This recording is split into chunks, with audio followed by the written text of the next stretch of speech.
Welcome to another Mike Flanders podcast. Today I am with producer-engineer Bill Warner, who I've known now for probably 6-7 years. He's originally from Cleveland, Ohio.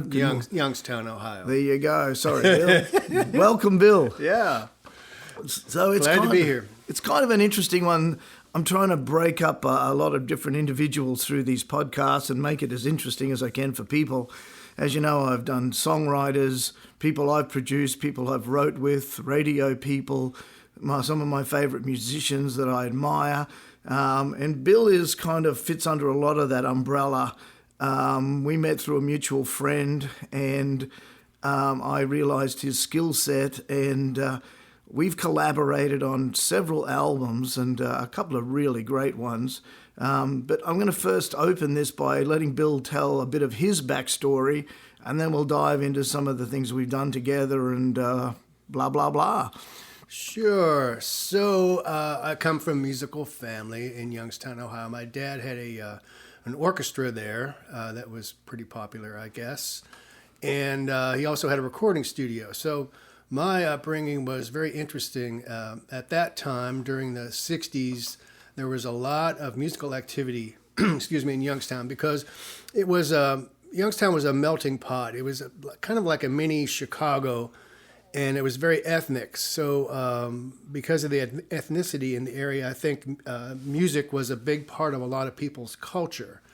So people like Phil Keaggy came out of there, and just all kinds of musicians. But one of my earliest memories is seeing my dad's orchestra and also being in his recording studio. Glass Harp, actually, if you're a Phil Keaggy fan, recorded there initially. And it was just, it was a great upbringing in the exposure to a lot of musical elements. I have 4 sisters. No one pursued music out of my family except for me in terms of full time. But it was a very interesting time to be around all that music. So what year did you decide, I'm going to head down to this Tennessee area? Sure. Well, I played rock music through my teen years, and then I decided I needed to go to college and figure out why I was playing what I was playing. So I really hit the books and learned theory, and I studied arranging in college. To this day, I just love chords and arrangements. I'm completely smitten with that aspect of music. And I met my wife in college. We got married out of college, and her name's Kirsty Manna. She's a professional songwriter here in Nashville, and she's had some hits. Yep, she had. She wrote Blake Shelton's first #1, Austin. Yes. Which continues to be an amazing thing to this day. So we went on the road after we got married, and then ended up in Nashville. Went to L.A. briefly. That didn't work out. We weren't quite prepared for that scene. And then went on the road. Got to Nashville in the late 80s, I think it was. And at that time, we met some friends in our neighborhood, and Leigh Reynolds was writing for Reba, and he said, hey, she's got a demo studio there. They need an engineer. I had never engineered in my life, but I'd been around it. I was more interested in the musical aspect of it. So I started working there, and about 6 months later, I parlayed that into a full-time engineering job over in Berry Hill. Right. Working for Mark Mosley at Sound Control. Right. So then from there, I just went freelance, and then I was on staff at Oak Valley Sound. In the mid-'90s, I worked a lot at Hilltop Studios. Did a lot of Southern gospel, which was very interesting. We're cutting 4 vocals at once, cutting quartets, so you had to learn how to be on your toes. Yeah, right. Yeah. And that's in a nutshell. That's my story. And I've been basically producing for the last 15, 20 years. I still do some engineering. I do all my own engineering, obviously, and yeah. I've got some clients, but mainly producing music. So were you in a point where, when the publishing side of Nashville was just exploding around that Garth era, and so that's like, was that like 90 to 96 or something, was it? Or 89 to 96? When was the explosion? It was definitely in the 90s. There was the double sale situation. You know, people were buying CDs that they already owned vinyl copies of. Yeah, so right. the industry was extremely fat at that time. So at that point, having the production, but the engineering skills, were you just getting flooded with phone calls to we need an engineer, and that's the hat you'd put on some days and different hats the other days because of I know it was crazy. Everyone tells me when that blew up, the work in this town was just obscene. It was really fun. I missed the hang from those days. I'd be in 3 different studios some days because. Really? Well, yeah, because everything had to take place on 2-inch tape, so you didn't have home recording to speak of. No. So everybody's working in a professional environment, and of course you see a lot of your buddies going in and out and stuff. It was a really fun time. Yeah, right. So that answers the question. Basically, some days you were just an engineer. Yeah, well, yeah. At that time, I don't think I produced anything until maybe the 95 or something. Right. I worked with an artist at that time named, her name is Lacey Younger, and I'm still working with her to this day. That's good. We're working on a 14-song project right now we've been picking away at. So, she's been a good friend over the years. And so when I first had met you and mentioned you to certain people, they were like, oh, you should see just the amount of gear that Bill stored in his basement. I mean, so are you just buying stuff and just... Well, I've kind of gotten over that. Now I'm a plug-in addict. Yeah, okay. I've got every subscription to every plug-in. Yeah, right. And I love that aspect of it. That kind of started, had an opportunity to park down in Music Row and track at a studio at 1010 17th. It's been a number of different places. It was probably best known for Buddy Killen's place. Okay, Killen's songs, that studio. Yeah. So I had an opportunity to park there and do a lot of tracking. And as a result, my home studio, all I could do was basically work in the box. Yeah, right. Which, to those of you that don't know out there, in the box means in a computer. You're not doing anything externally in terms of processing. So I started doing that, and I really liked it. I liked the repeatability. I liked the control. Yep. And having experienced the gear that's often emulated by these plugins, they've come really close. It's scary, isn't it? Yeah, it's wonderful. Yeah. Analog tape processors and tube and transistor emulators and things like that. So it's, about 95% there. There's still a little mojo that's missing. Yeah. But it just, that 5% that's missing, it then depends on the listener and what they're listening through. Sure. If you're not A-Bing it, you don't even know what you're missing. You don't know what you don't know. People are listening through the little computer speakers or their car or whatever. Sure. And, and it ends up on an MP3. Yeah. So, I'm struggling with something right at this moment that I'll want to show you when we're done with this. Okay. I'm the same as you. I had another engineer want me to play a slide part for him, and he said, I want you to use your 6176, and then I want you to use the, emulated version, and send them both to me and see if I can hear the difference. Wow. He was like, man. Yeah. Which one's which? So back to my previous point, with the amount of control you get with the plug-in and the repeatability, I'll forego that 5% of mojo if I can. Sometimes if I'm working on a project and we can go to Blackbird, now that's that's a story. Candy store for engineers and producers. You get to work with the real stuff. I get to cut acoustic guitars through a $30,000 Fairchild. I know. So that's fun. Yeah. But if you're working at home and you're cutting a vocal or something, you've still got your favorite pre's that you're going through. Sure. This year I got another vocal mic that I'm, I'm absolutely loving. I got a Chandler Red, and that's an interesting design. That has a tube preamp built into the mic circuit on board. And kind of sounds like a gimmick, but Chandler stuff is awesome. Yeah. So it's legit. Yeah. And I've been having a lot of fun with that. It just loves girl vocals, and I work with a lot of This one loves girl vocals. Yeah. Yeah. So it's kind of reminiscent of the Sony 800.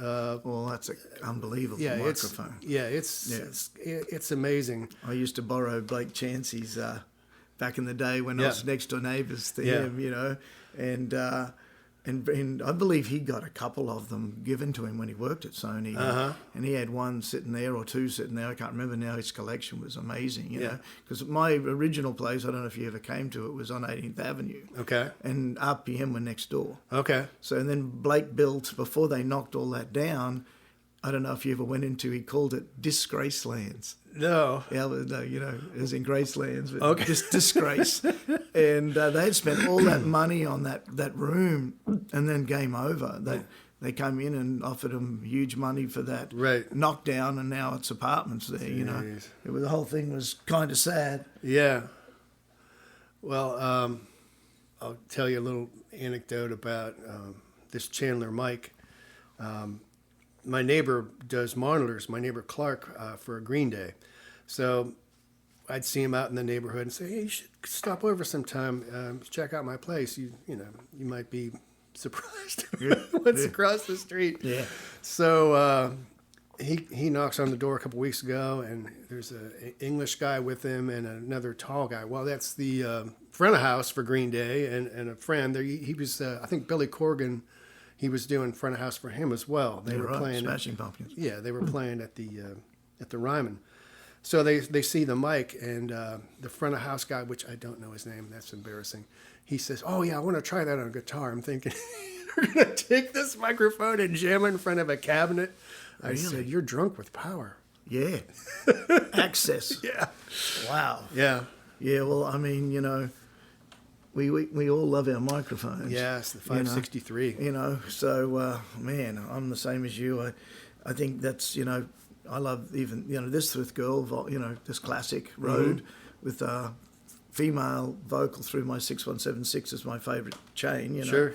But let's flip to, there's a bunch of different projects, you know, Bill and I worked on, you know, when I moved from what we classify as Music Row, we then moved to the new Music Row before we all had to force ourselves to work from our house. But I had a place and shared a place in Berry Hill, and Bill used to bring in this refrigerator worth of equipment to work on anything, because I didn't have enough nice toys that he wanted to tweak with. So we did a bunch of different projects together there, and we did get to work on a really cool project, didn't we, at Ocean Way a while back? Yes. A couple of years ago now. But we took ourselves over to Ocean Way Studio B, and Bill engineered a really nice soul project, and then we collaborated with, I think it's 7 or 8 times Grammy award-winning producer, Commissioner Gordon Williams. Sure. So that was probably the most exciting one we had done collectively, I would think, wouldn't you? Or yeah, it was very satisfying musically. Near Z on drums, of course, is always a treat to hear. I know. We were both a little shocked that day. That's one thing about being able to work here in Nashville, that you really get spoiled. And I feel bad. There are so many people that I could call for a date, and you know, you got to pick one, unfortunately. Yeah. And it's frustrating, because I really enjoy working with a lot of different people, and they bring a lot to the party. But unfortunately, like I say, you can only use one chair at a time. So, but that makes it really fun. Well, you know, and I'm a massive fan of the more organic Americana music. Sure. And you know, I was introduced, as you know, to Dave Francis years and years ago, who, you know, I think I introduced him to you, didn't I? Yeah, I just had him over a couple of weeks ago. Yeah, and had him playing acoustic on some stuff. That's what I think. You know, I just love his acoustic playing. You know, and it was funny that, you know, we would get together to work on something, and I would play acoustic guitar on the scratch track, you know, and he'd come in and say, "Why am I replacing this?" Or, "Well, you sound better." And eventually, I've been doing a lot of my own acoustics lately, but. It was funny when you go through these particular musicians, he admires Pat McGrath. Mm-hmm. Have I you had worked- him over a couple weeks ago, too. Did you really? Oh, yeah. Yeah, because it was funny because I used to say to Dave, coming from where I come from, and then you don't ever get to visualize these people play. Mm-hmm. You know, like I got to visualize Sam Bush play mandolin. Sure. You know, and this close. Sure. And you go, oh, you know. And the thing about what we learn in this town is they are the greatest players in the world. Mm-hmm. They are, aren't they? Yeah. And I used to say to Dave, you know, how do you get that sound and it's so clean? Well, when you come like we do and we grow up playing rock or country or whatever, Right. 90% of our education is cover songs. Right. That's our, you know, that's That's our how Bach learned apprenticeship. how to write. He was a Yep. music copyist. There you go. And worked so for him. So we get into that, but when we play live, we play with a very different attack. Mm-hmm.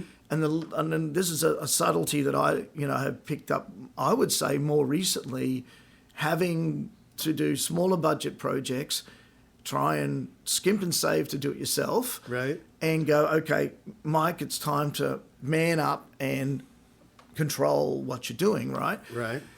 So I started to really think about what David told me and what Dave had learned from Pat.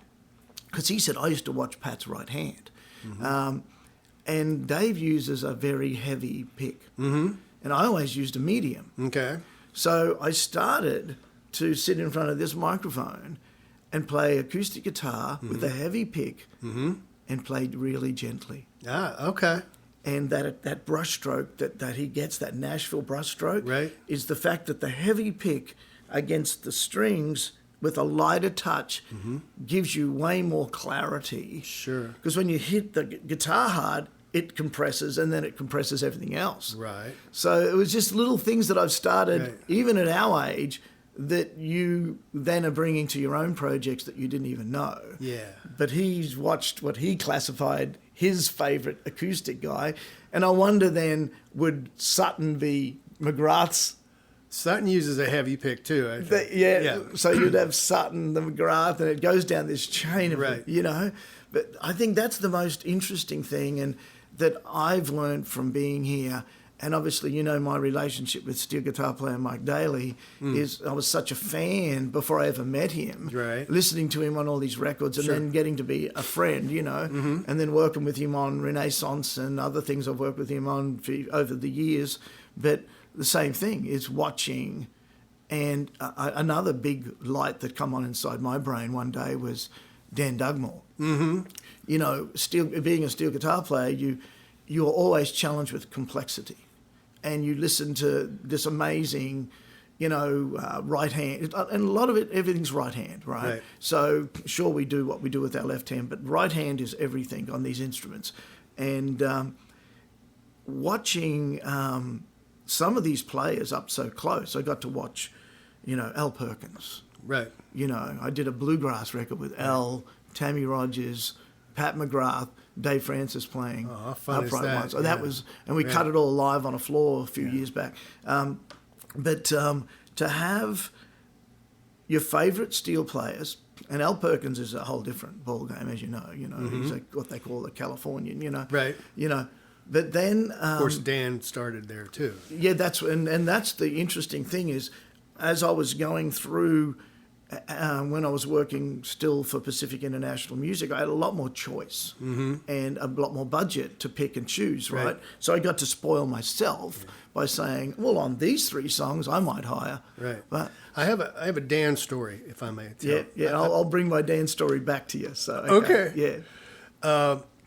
Dan told me, of course, a lot of players do stuff over the internet. They'll, have people ask them to overdub parts. Yep. So kind of the standard for most people that do that is they'll give options to the client that requests an overdub, usually 3, and then expecting the client to comp it down, and create their favorite parts. So Dan told me about a call he got from a guy in England who asked him to overdub on something. Dan says, sure. So the track arrives. Dan says it's 9 minutes long. Oh, my goodness. Yeah. So he said about halfway through, I played every lick that I know. he sends the guy 3 different files, as is typically the case, and several months go by, and he gets an email from the guy. He says, "Hey, I finished that project. Would you like to hear it?" So of course Dan says, "Well, yeah, by all means, send it on." So he gets it back, and he's got the guy put all 3 steel parts playing simultaneously from start to finish. My goodness, it's nuts. Yeah. Oh my God. I love that story. Well, and the funny thing is Mike Daly, when he was doing Renaissance, I had met Greg Lees, and so I put them together to do that, and I said, "How'd it go, Mike? Did you?" He said, "Greg just did one pass that he loved, and that's what I got. Yeah, it wasn't going to be any different. It's Greg Lees, But I have a couple of different Doug Moore things. But so to reflect on that and my personal love for the steel guitar, and I don't know why we're going down this road, but it is interesting. I got to meet Dan and then have him on a session, and I watched him play. This close. 2 feet away, and the touch, as we know, is glorious. Yeah. The feel is glorious. Right. The tone is glorious. It's him within about 3 notes. And it was the simplicity and the beauty that I started to stop challenging myself. Is sometimes less is more. Right. Space and tone. He's definitely... And that's the thing I learned from Dan. Yeah. And the funny thing is when I do bump into him, I know he's been sick lately, but I do bump into him occasionally, and he knows I have a white steel guitar, and he said to me several times, he says, "Hey, Mike, you still got that white steel?" I said, "Yeah." And he says, "What's so cool about a white guitar? Rusty Young used to have one, from poker. When the lights change on stage, it changes colour, So he's such a character. I'll tell you another little inside trade thing about Dan. If you ever want Dan to feel bad, if you've hired him on a session, put something other than a 57 in front of his amp. He doesn't like any mic, but a 57. Well, he knows it's going to work, right? Yeah, of course. Yeah. Can you blame the guy? Nope. No, well, Mike said that when he played on Renaissance, he used his Blue Bayou Showbud, and through the old, I can't remember what Fender amp it was, but the Fender he used back then with the 15-inch speaker in it. Yep. And that's the tone. Yep. So and he does have a Show Pro, as you know, too. But I think that's what he just wanders around with it. But I believe he has on the property a house that was originally on his farm, and then they built a house. I don't know if you've been out there. Yeah. And he calls it something like it's a joke with Abbey Road, like Grabby Road or something. I forget. Yeah, I forget too. But it's some funny name. But anyway.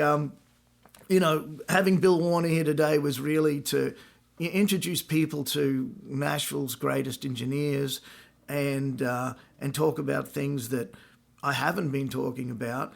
The beautiful thing is Bill is walking distance from my house. He walks in the same neighbourhood I walk. I've been doing a 4-mile walk past you practically every day, except now it's getting too cold to walk. But my wife and I have both become friends with Phil and his wife. My wife's written songs with his wife, and so we have a real relationship. And if I get called to do something that's what I would classify as a big project, Bill will be one of my main phone call to engineer, even though he has the probably high level production skills, but. So we'll collaborate in that area. So it's fun to wear the other hat sometimes, because most of the time I do produce. So it's fun to sit there and watch somebody else and just focus on sound. And we have had some funny because moments. I try to remove myself from thinking too much about musical considerations. I leave that to somebody else. That's not what I'm there for. Yeah, well, and you're such a great tone puller, and you pulled the best drum tones out of that silly room we had over in Berry Hill. And I was listening to some stuff we cut there, and it was pretty good. It actually worked far better than you would expect it to. I know. Well, I think it's also those your Royers too, right? Yeah. Well, no. At that time, I had modded a couple of ribbon mics. I re-ribboned them. Right. Nadies. And I re-ribboned them, and I put new transformers in, Lundall transformers. Right. And those things, I need to repair them. They're only one's working at this time. I'm not sure, but I think that's what we use for the overheads. Someone told me they knocked that building down too. I wouldn't be surprised. Yeah. Well, speaking of Blake Chansey, that was across the street from what used to be Ron Chansey's place in Westwood, right? Yes, correct. Yeah. And they knocked down the building directly across. Okay. Where that blind keyboard player was. Right, Johnny Neal. Yes, yeah, they knocked that down. Yeah. So they're knocking a lot of stuff over. Oh boy, this town is just blowing up, isn't it? You know? It's. I hope it doesn't lose its unique Yeah. nature, because it's definitely they're doing their best to turn it into a really big city, Like in Atlanta. Yes, Yeah. and of course with that comes a lot more issues. You know. You can hardly get around anymore. I know. We got to pick the time. If I go downtown, Absolutely. You got to pick the time to get in and out. And I mean, it's kind of weird. Some days I'm here all day and I go kind of nutty, you know. But I'm kind of like you. I mean, I've figured out how to make this place work here, and it's fine. People don't mind travelling out, and Sure. We got enough equipment to make a sound. Sure. You know. So what else? Do you think you've got anything else to cover?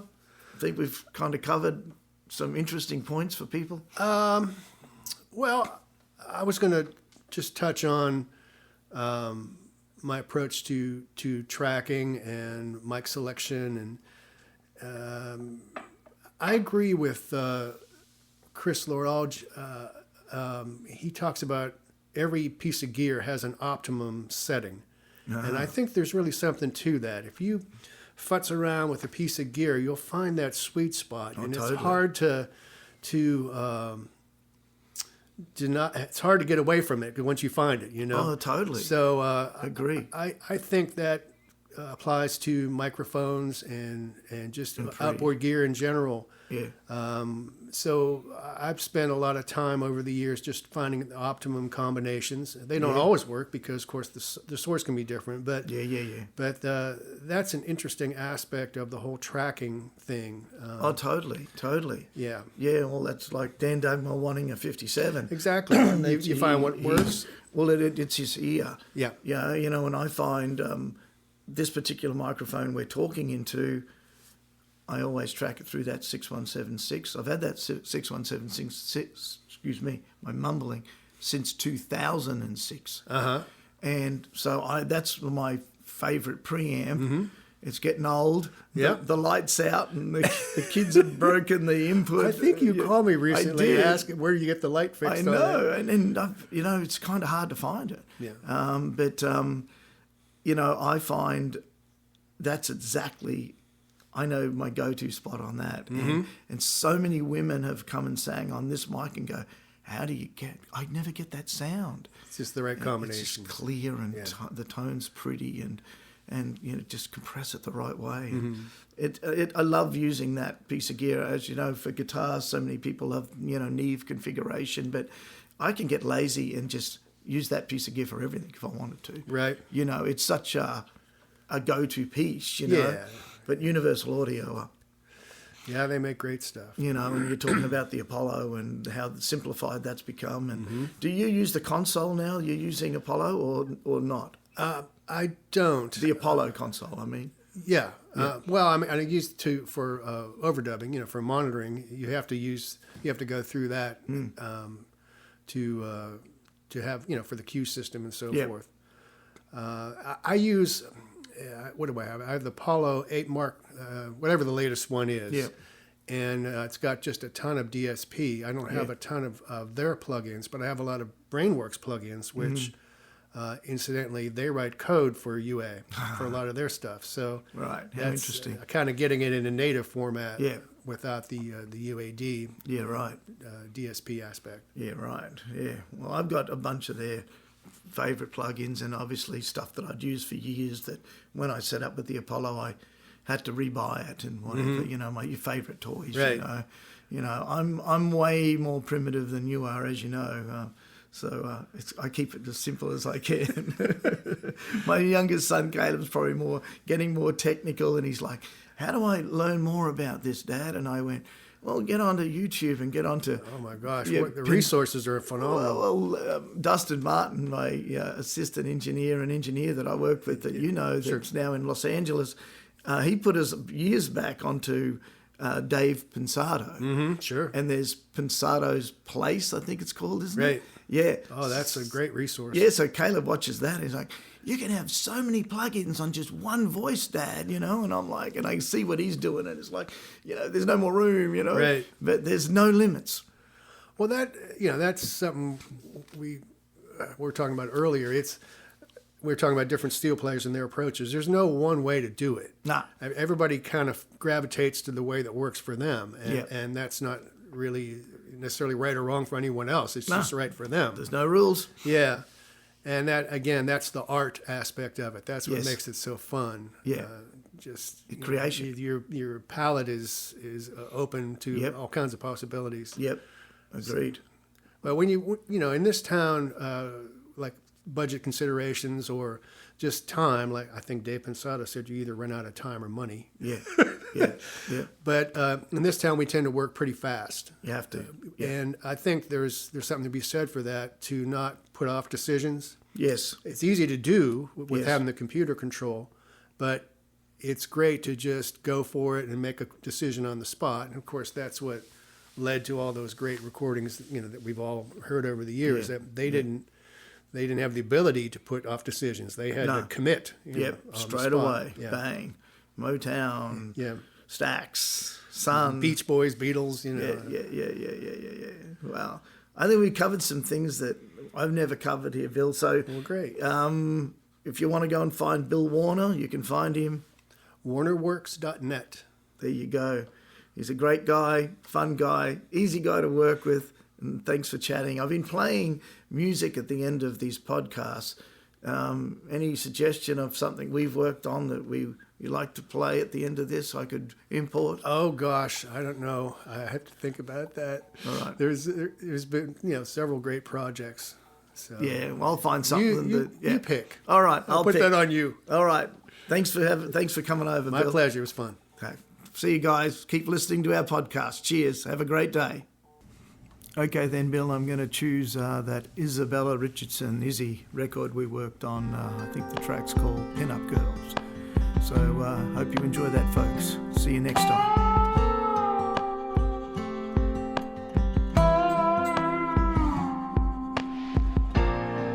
There's a lady in a magazine.